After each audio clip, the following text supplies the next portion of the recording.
Hi po. Ano po ba ang fraudulent activity? Ang fraudulent activity po, ito po ay isang deceptive o illegal na gawain ng isang seller o pagbebenta ng seller ng mga hindi dapat para lang magkaroon ng profit o magkaroon ng income. So, example of fraudulent activity. Number one, selling fake products. Ito yung mga products na akala mo totoo o original pero hindi naman. Kamukha lang niya. So, magtitinda ka nun, magsisell ka nun, syempre maganda ang description mo. Pagdating sa'yo, iba na. Iba yung itsura, iba yung nasa picture, at iba yung pinadala sa'yo ni sell. Mga nasa description, akala mo totoo, na meron siyang features na ganito, meron siyang features na ganyan. Hindi talaga yon yung product na ibinebenta niya, kundi picture lang o images lang. Tapos kapag pinadala sa'yo, iba. Fraudulent activity sa platform is fake reviews. So, paano ba nagkakaroon ng fake reviews? Siyempre, gagawa ang seller ng iba't ibang accounts para makapag-review doon sa shop nila. Accounts na to, pwede din tong mag-order doon din sa shop niya. Gagawa siya ng fake reviews. Hindi ko alam kung paano nila nilalagyan ng review. Hindi na sila mag-order. Ewan ko kung paano nila nagagawa yon. Inaalis nila yung mga negative comments, negative reviews doon sa particular na product. So, syempre, kapag nakita yan ng buyer, maganda yung ratings, maganda yung review, na-attract yung buyer na bumili doon sa shop na yun. Another fraudulent activity is false claim. Kumbaga, yung description niya, too good to be true. For example, yung isang relo, kiniklaim nila na waterproof, water resistant lang yon. Kapag sinabi mo kasing water resistant, may certain point na hindi talaga siya papasukin ng water sa loob, dun sa relo.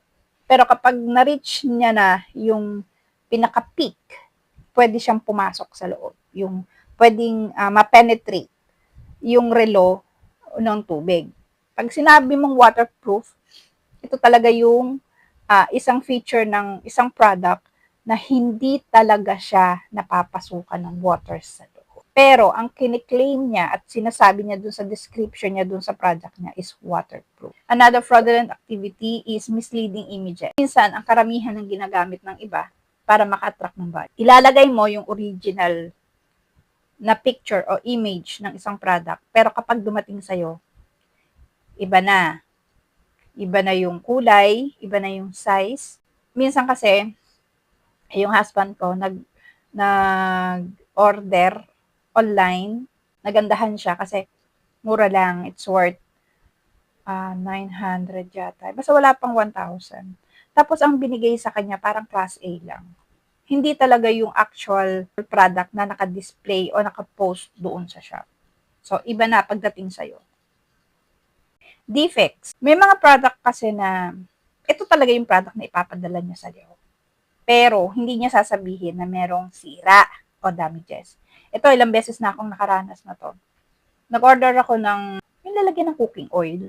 Yung meron siyang strain. Kapag yung mga used cooking oil mo na, isang beses mo lang na ginamit o twice, medyo malinaw pa. Linalagay mo doon, parang container siya. Ngayon, nung dumating sa akin, okay naman.